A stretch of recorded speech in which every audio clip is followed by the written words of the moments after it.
Aujourd'hui, dans le planning, je devais répondre à une question. Puis en fait, je me suis dit qu'une de mes expériences personnelles pouvait servir aussi à d'autres. Donc aujourd'hui, j'ai décidé de vous en parler et puis vous raconter cette histoire du préservatif fantôme.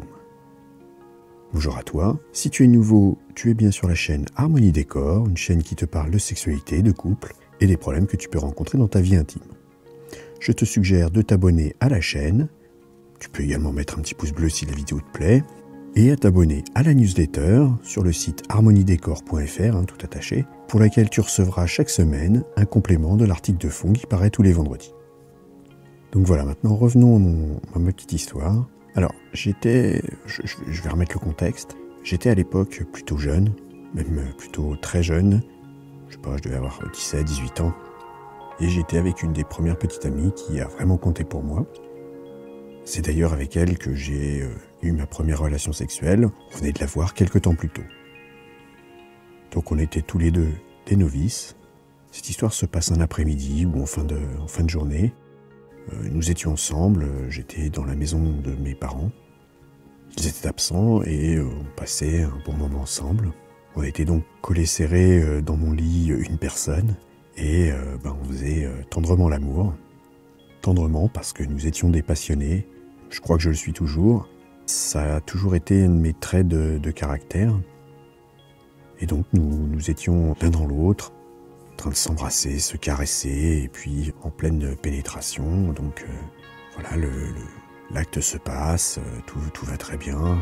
Et puis à un moment donné, je devais être un petit peu plus précoce à l'époque, donc j'éjacule. Mais bon, comme je dirais que la passion étant toujours là, je dirais qu'on continue un petit peu. On a quelques temps d'arrêt parce que c'est vrai qu'il y a la phase réfractaire qui se met en place. Donc après un orgasme, et chez l'homme ça se traduit par une diminution du volume de la verge, une moindre envie de sexe, d'un coup en fait. Je ne veux pas vous dire un dégoût, mais je dirais que le cerveau n'a plus cette stimulation de l'autre. En tout cas pas aussi prégnante, enfin pas aussi bestiale plutôt. Et donc, on reste emboîtés l'un dans l'autre parce que le moment était génial, on était très bien ensemble, on continuait à se caresser, s'embrasser, peau à peau, collés l'un contre l'autre. Et puis, le temps passant, je dirais que je ressens une nouvelle vigueur vis-à-vis de ma petite amie. Et donc, je me remets à faire quelques va-et-vient, des mouvements du bassin, etc. pendant un certain temps. Elle prend également du plaisir, tout va très bien, on est super bien ensemble, etc. Pour être très honnête, je ne sais pas combien cela de temps a duré. Je ne peux pas vous dire si c'était 2 minutes, 5 minutes, 10 minutes, 20 minutes. Je ne me rappelle plus de ça, vraiment. Par contre, au bout d'un moment, c'est vrai qu'on avait déjà eu du plaisir avant. Et puis, je dirais que la fatigue aussi aidant, on fait une petite pause. Donc, je ressors donc mon pénis de son vagin et je m'allonge à côté d'elle. Là où on a eu tous les deux une phase après, je dirais, d'apaisement, soudain, de sérénité, etc.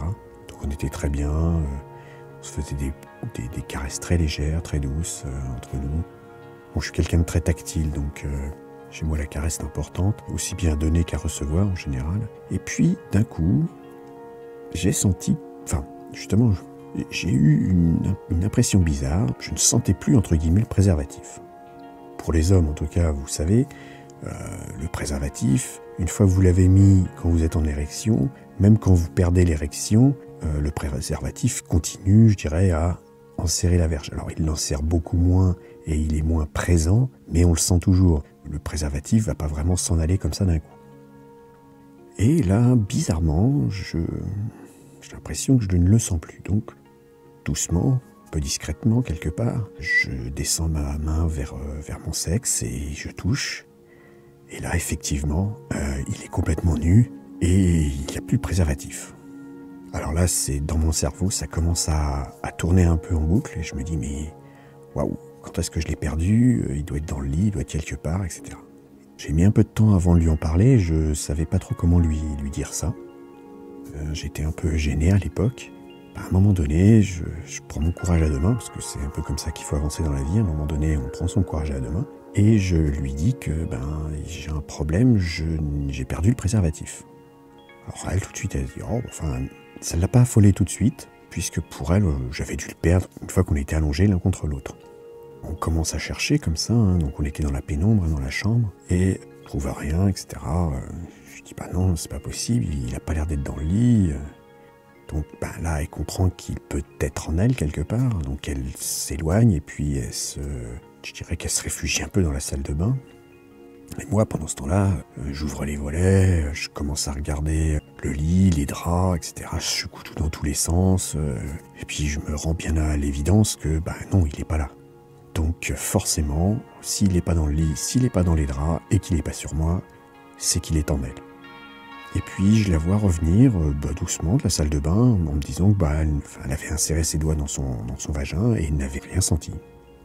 Et là je commence un peu à lire un peu de l'inquiétude, alors je pense que chez moi ça devait se voir aussi, mais un peu de l'inquiétude dans son visage. Je lui dis quand même que forcément il y est, puisque moi je n'ai rien trouvé, et que bah, ça peut pas disparaître comme ça, donc forcément il est quelque part, et pour moi ce quelque part c'est en elle. Et là son visage commence soudain à vraiment prendre une expression un petit peu de peur. Je me mets donc en devoir un peu de la rassurer parce que c'est de ma faute. Je dirais que c'était moi le garçon, c'était moi qui portais le préservatif, c'était donc à moi de faire attention. C'est vrai qu'à l'époque, je vais le reconnaître, je ne savais pas qu'il fallait absolument retirer un préservatif presque immédiatement après avoir éjaculé, au risque justement de le perdre. Et c'est aussi pour ça que je fais cette vidéo, parce que je trouve que c'est important de le savoir pour ne pas qu'il arrive cette mésaventure. Et donc maintenant, je vais vous raconter comment j'ai fait pour le récupérer en douceur et sans traumatiser ma partenaire. Parce que ça, c'est le plus important. Aujourd'hui, il y a deux solutions de le retirer. Soit vous y arrivez vous-même et c'est tant mieux. Sinon, ça se finit aux urgences et franchement, c'est pas extraordinaire. Donc, je prends les choses en main. J'en profite pour fermer les volets, éteindre la lumière. Je la prends dans mes bras. Je la serre contre moi. Je commence à lui faire des baisers, doux, tendres, chaleureux. Et je l'invite à s'asseoir sur le lit, puis à s'allonger. Je la laisse se détendre.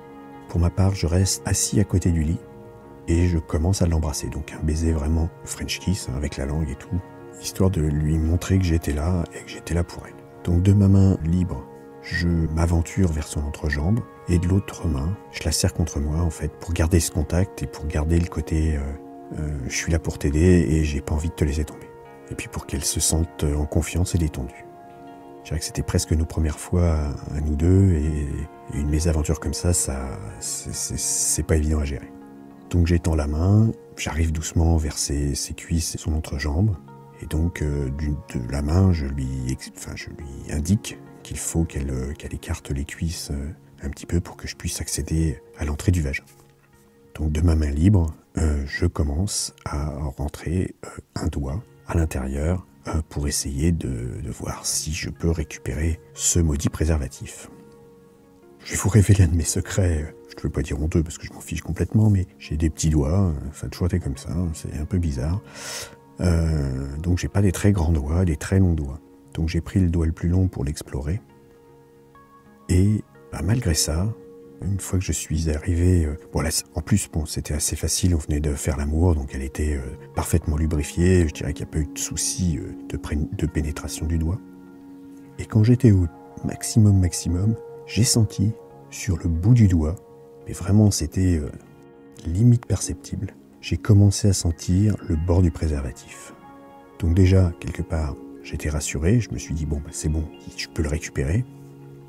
Mais d'un autre côté, donc fallait déjà que je, entre guillemets, dans ma tête, j'étais occupé à embrasser ma copine, à lui faire des petites caresses, etc., on va dire, qui se voulaient rassurantes. Et de l'autre, j'étais en train de faire une exploration profonde pour récupérer ce satané préservatif.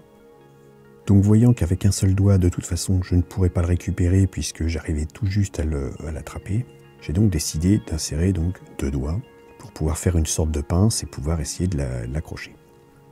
Alors ce fut délicat, je ne vais pas vous raconter plus en détail, mais en fait ce fut relativement délicat, ça a bien pris 1 ou 2 minutes avant que j'arrive à bien l'attraper. Comme je vous le disais, j'ai les doigts pas très longs, et donc faire une pince, il a fallu que je colle vraiment l'extrémité de la paume à sa vulve complète, parce que mes doigts étaient vraiment d'une longueur vraiment juste. Et donc en plusieurs étapes, j'ai commencé à réussir à le pincer un petit peu, et à le ramener. Et puis au bout d'un moment, voilà, dès que j'ai réussi à le déplacer d'un centimètre, c'était bon. Après, la pince entre deux doigts était très facile et puis donc je l'ai extrait rapidement. Tout ça donc pour vous dire que j'ai réussi à sortir ce préservatif dans lequel j'avais donc éjaculé, donc qui contenait du sperme. Ce sperme qui a pu ou aurait pu se répandre dans son vagin. Elle était jeune, j'étais jeune, on était donc ultra fertile. C'est donc le deuxième sentiment qui nous a un peu marqué, c'est ok, très bien, on a récupéré le préservatif, super, ça au moins ça évite les urgences. Par contre, waouh, là maintenant, il y a un petit risque. Alors je me rappelle plus vraiment où elle en était exactement de son cycle. La seule chose que je peux vous dire, c'est que les jours qui ont suivi jusqu'à ces règles ont été quelque peu difficiles et longs à passer.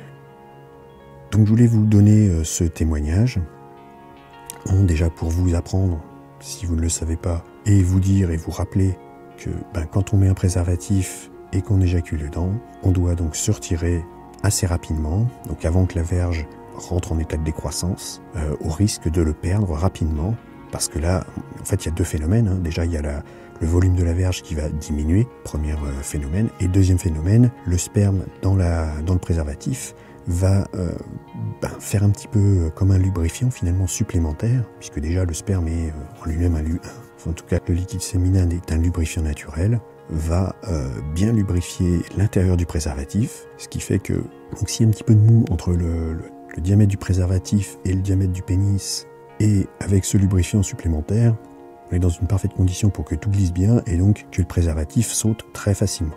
Alors, on se retire, on retire le préservatif. Si on veut continuer, pas de problème, on reprend un nouveau préservatif, on l'enfile et on y va. Ça pourra vous éviter bien des déconvenues. Alors je vous rassure tout de suite, pour la fin de l'histoire, tout s'est bien passé. On a eu de la chance. Déjà, il n'y a pas eu de grossesse. Et de deux, et pour les IST, on n'a pas eu non plus de problème d'IST. Alors, pour la raison déjà principale que on a fait notre première fois ensemble quelques mois, quelques semaines plus tôt, je ne sais plus exactement, et qu'on était exclusifs. Donc on n'avait pas il y avait peu de raisons de s'infecter entre nous. Mais quand même, quoi qu'il arrive, le port du préservatif n'est pas fait que pour éviter les bébés, ni que pour éviter les maladies. C'est vraiment important et bien utile pour éviter ces deux types de désagréments. Je voulais aussi finir sur l'aspect psychologique. Alors j'étais jeune, certes, mais je pense que j'ai quand même plutôt bien réagi.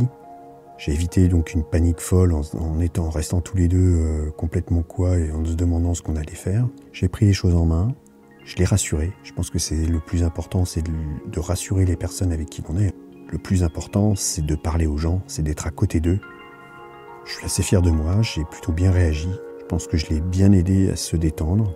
Et puis la méthode douce que j'ai pu utiliser lui a très certainement évité d'être un peu traumatisé à vie de l'usage des préservatifs et des garçons. Donc j'espère que ce témoignage t'aura appris des choses, que tu auras pu prendre des informations, savoir, comprendre, etc. C'était un peu le but, et puis un petit peu m'ouvrir à toi aussi quelque part. Je vous raconte un peu mon vécu, et puis je vous explique aussi pourquoi finalement j'ai voulu créer aussi cette chaîne, parce que peut-être que j'aurais aimé la voir quand j'étais jeune. Quoi qu'il en soit, si tu as une expérience similaire à partager à propos d'un problème de préservatif ou autre qui t'est arrivé durant une relation, tu peux le faire dans les commentaires, ce sera très agréable de te lire. Et n'oublie pas, abonne-toi à la chaîne et surtout inscris-toi à la newsletter. Merci d'avoir écouté cette vidéo. Pour aller un peu plus loin et rejoindre le cercle des fins connaisseurs pour une sexualité épanouie, je te conseille de t'abonner à la newsletter. Tu retrouveras l'article complet, il te donnera plus de conseils et des astuces. Abonne-toi à la chaîne, active le petit pouce bleu, éventuellement ajoute un commentaire et à bientôt.